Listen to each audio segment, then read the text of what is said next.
Сәлем достар, менің каналыма қош келдіңіздер. Егер каналым ұнап жатса, лайк басып, подписка жасап, комментарий қалдыра отырыңыздар. Қазақша каналды қолдап қойыңыздар. Бүгін сіздермен қазы дайындаймыз. Ең алдымен ыдысымызға сарымсақ, тұз, қарапүріш үшеуін салып аламыз. Содан кейін су қостым. Су қосқан себебім, етіміздің сыртына мариновка жаққан кезде өте ыңғайлы болады. Сіздер де солай жасап көрсеңіздер болады. Ең алдымен еттердің барлығын жіңішке қылып, видеодағыдай осындай бөліктерге бөліп алдым. Барынша бір ет, бір май қылып жасаңыздар. Құрғақ етпен жасаңыздар, қазыларыңыз құрғақ болып қалады. Сол себепті май қосып жасағандарыңыз дұрыс. Осылай видеода көрсетілгендей бір келкетіп, қазылардың сыртын барлығын мариновка жағып шықтым.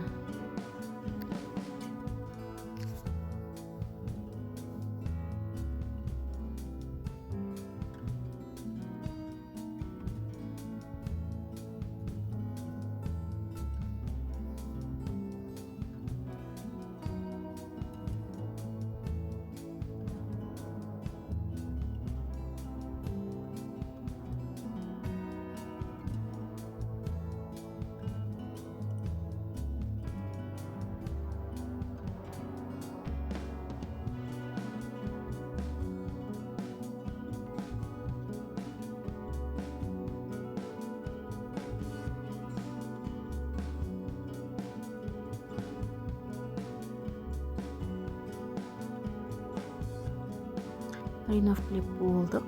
Енді қазымызды айналдыра бастаймыз. Менде алдын ала тұзды суда жуылып тазаланған жылқының ішегі. Мен ең бірінші қолмен салып көрдім. Сәл қиындау және де уақыт алды. Себебі менде ішектің аузы кішкентай болғаннан кейін сәл қиындау болды.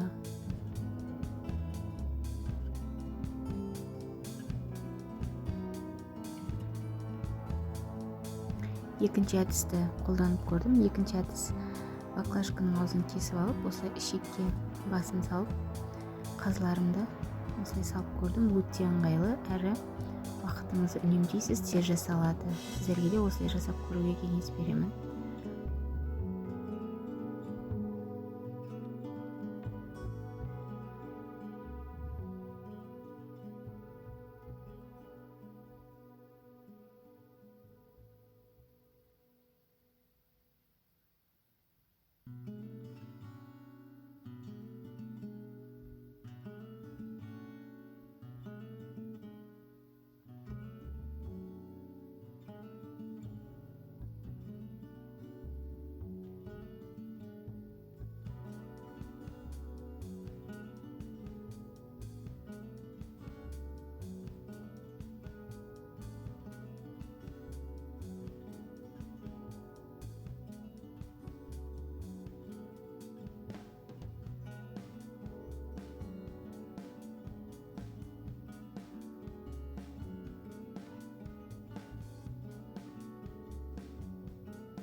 Міне қазыларымыз дайын болып қалды.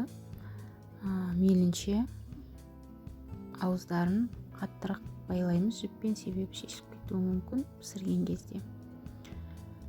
Менде осы дайындағанымнан 11-12 дана қазы шықты. Егер де менің каналым сіздерге ұнаған болса, лайк басып, комментарий қалдырып, подписка жасап қойыңыздар. Рахмет.